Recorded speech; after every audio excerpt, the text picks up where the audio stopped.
স্বামীজির আমার ভারত অমর ভারত থেকে পাঠ করছি সৌমিকা দাস, নবম শ্রেণী, পৃষ্ঠা সংখ্যা 92। আমি এত তপস্যা করে এই সার বুঝেছি যে জীবে জীবে তিনি অধিষ্ঠান হয়ে আছেন, তাছাড়া ঈশ্বর ফিশ্বর কিছুই আর নেই। জীবে প্রেম করে যেইজন সেইজন সেবিছে ঈশ্বর। জয় স্বামীজি।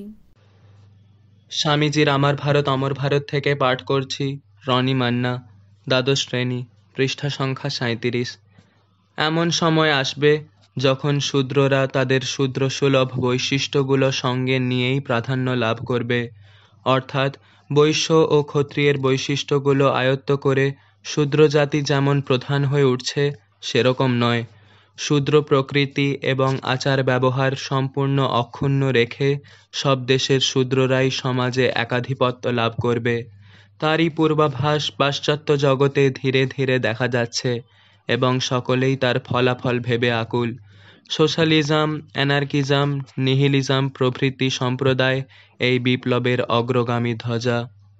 জয় স্বামীজি।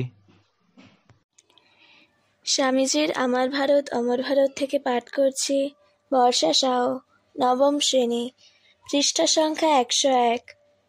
বিশ্বাস, সহানুভূতি, অগ্নিময় বিশ্বাস, অগ্নিময় সহানুভূতি, তুচ্ছ জীবন, তুচ্ছ মরণ, তুচ্ছ ক্ষুধা, তুচ্ছ শীত। এগিয়ে যাও, পেছনে চেও না, কে পড়লো দেখতে যেও না, এগিয়ে যাও, সামনে সামনে। এইভাবেই আমরা অগ্রসর হব, একজন পড়বে আর একজন তার জায়গা নেবে। জয় স্বামীজি। স্বামীজির আমার ভারত অমর ভারত থেকে পাঠ করছি সুহৃদ সামন্ত, একাদশ শ্রেণী, পৃষ্ঠা সংখ্যা 101। আত্মবিশ্বাস স্বরূপ আদর্শই মানব জাতির সর্বাধিক কল্যাণ করতে পারে। যদি এই আত্মবিশ্বাস আরও বিস্তারিতভাবে প্রচারিত ও কাজে পরিণত করা হতো, আমার দৃঢ় বিশ্বাস জগতে যত দুঃখ কষ্ট আছে সেগুলোর বেশিরভাগই দূর হতো।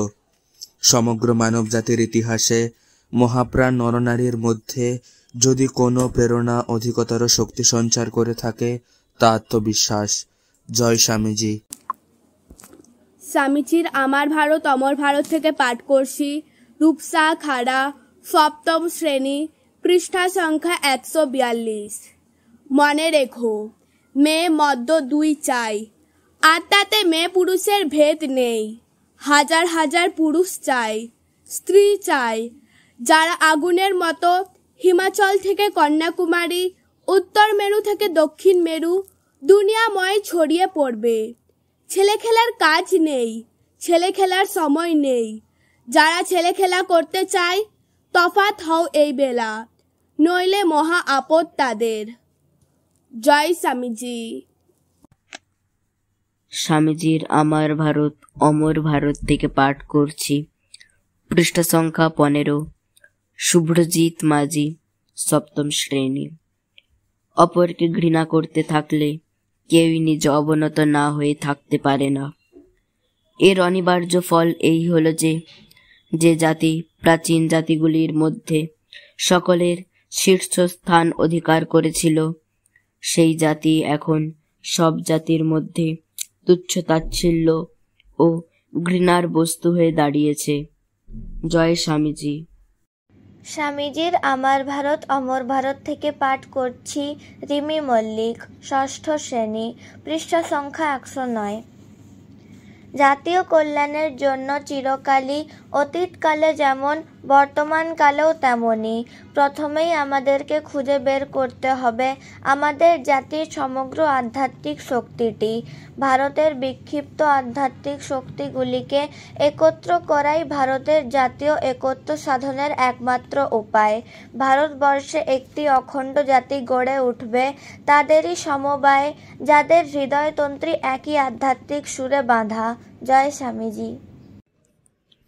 স্বামীজির আমার ভারত অমর ভারত থেকে পাঠ করছি নিষ্ঠা চৌধুরী, পঞ্চম শ্রেণী, পৃষ্ঠা সংখ্যা 112। ঋষি কারা?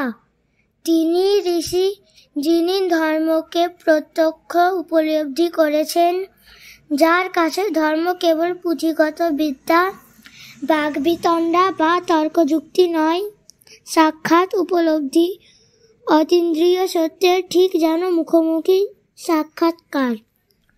উপনিষদে বলা হয়েছে এরা সাধারণ মানুষ নন, মন্ত্রদ্রষ্টা। এই হলো ঋষিত্ব। জয় স্বামীজি।